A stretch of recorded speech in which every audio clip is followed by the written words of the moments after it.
Hello friends, good evening সবাইকে। তো আজকের ভিডিওটা আমার ডিপ্লোমা থার্ড সেমিস্টারে ভাই বোনদের জন্য। তো তোমাদের কলেজ বা ট্রেড বা ব্রাঞ্চ ট্রান্সফার রিগার্ডিং কিছু প্রশ্ন নিয়ে আমি এই ভিডিওতে ডিসকাস করব, যেগুলো তোমরাই আমাকে করেছো। তো তাই ভিডিওটা সবাই শেষ পর্যন্ত দেখবে প্রপার ইনফরমেশন পাওয়ার জন্য। ভিডিওটা দেখার পরে যদি তোমাদের আরও কোনো কোয়ারিজ থাকে বা যদি কোনো ওপিনিয়ন থাকে, ডেফিনেটলি ভিডিওর কমেন্ট সেকশনে তোমরা কমেন্ট করতে পারো।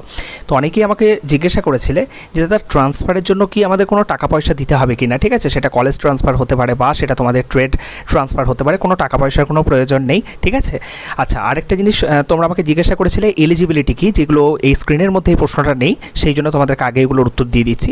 তো এলিজিবিলিটি হচ্ছে তোমাকে এই মুহূর্তে এখন থার্ড সেমিস্টারে পড়াশোনা করতে হবে বা 2022-23 একাডেমিক সেশনের একজন রেজিস্টার্ড ক্যান্ডিডেট, মানে তোমাকে একজন ফার্স্ট ইয়ারের ক্যান্ডিডেট হয়ে থাকতে হবে। ঠিক আছে, এটাই হচ্ছে তোমার এলিজিবিলিটি। মানে সহজ কথায় বলতে গেলে এই মুহূর্তে তোমরা যারা থার্ড সেমিস্টারে পড়াশোনা করছো প্রত্যেকেই হচ্ছে ডিপ্লোমার যে কলেজ বা ট্রেড ট্রান্সফারের যে নোটিশ এসছে, তোমরা সবাই সেটার জন্য এলিজিবল। ঠিক আছে, আচ্ছা, এবার বলেছে শুধু কলেজ ট্রান্সফার করতে পারবে। অনেকেই আমাকে এই প্রশ্নটা করেছে যে আমি ব্রাঞ্চ চেঞ্জ করতে চাই না, আমি যে ব্রাঞ্চ নিয়ে যে কলেজে বর্তমানে পড়ছি আমি শুধু কলেজটা ট্রান্সফার করতে চাই।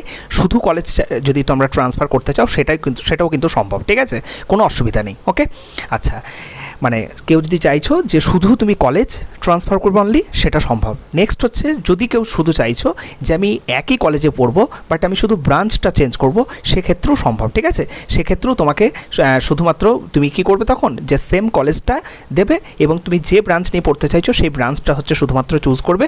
অবশ্যই তোমাকে পাশে দেখে নিতে হবে ইনটেক ক্যাপাসিটি কতগুলো আছে, মানে কতগুলো তোমাকে কিন্তু সিট ভ্যাকেন্ট আছে, তার উপর কিন্তু এটা ম্যাটার করবে। ঠিক আছে, তাহলে যারা শুধু চাইছো কলেজ ট্রান্সফার করতে, উত্তরটা হবে হ্যাঁ তোমরা পারবে।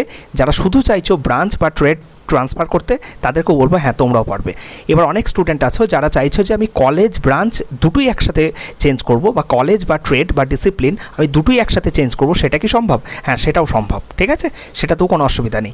নেক্সট হচ্ছে সাপ্লি থাকলে কি আমি ট্রান্সফার করতে পারবো? তোমার যদি সাপ্লি থাকে, হ্যাঁ, বা যদি কারো ধরো দেখা গেল কোনো একটা সাবজেক্টে ধরো ব্যাকলগ বা ব্যাক আছে, হ্যাঁ, সেটা ফার্স্ট সেমিস্টার হতে পারে, যদিও তোমাদের এখনও সেকেন্ড সেমিস্টারের রেজাল্ট বেরোয়নি। তো ফার্স্ট সেমিস্টারে যদি তোমার সাপ্লি থেকে থাকে, সেক্ষেত্রেও তোমরা কিন্তু ট্রান্সফার করতে পারবে। ঠিক আছে, 2021-এ যখন তোমাদের নোটিফিকেশন বেরিয়েছিল তখন যাদের সাপ্লি ছিল তারা কিন্তু করতে পারতো না। ঠিক আছে, কিন্তু এই বছর একটা ভালো জিনিস করেছে, যাদের সাপ্লি আছে তারাও কিন্তু তোমরা ট্রান্সফারের জন্য কিন্তু অ্যাপ্লিকেবল। ওকে, ট্রান্সফার তোমরা কিন্তু করতে পারবে, এই হচ্ছে বিষয়। আর 2022-এ তোমরা সকলেই জানো যে কলেজ চেঞ্জ বা তোমাদের ট্রেড চেঞ্জের জন্য কোনো ধরনের কোনো নোটিফিকেশন কিন্তু স্টেট কাউন্সিল পাবলিশ করেনি। তো এরপরেও যদি তোমাদের কোনো ধরনের কোনো প্রশ্ন থাকে, ডেফিনেটলি ভিডিওর কমেন্ট সেকশনে তোমরা কমেন্ট করো। সকলে ভালো থেকো, সুস্থ থেকো। Thank you.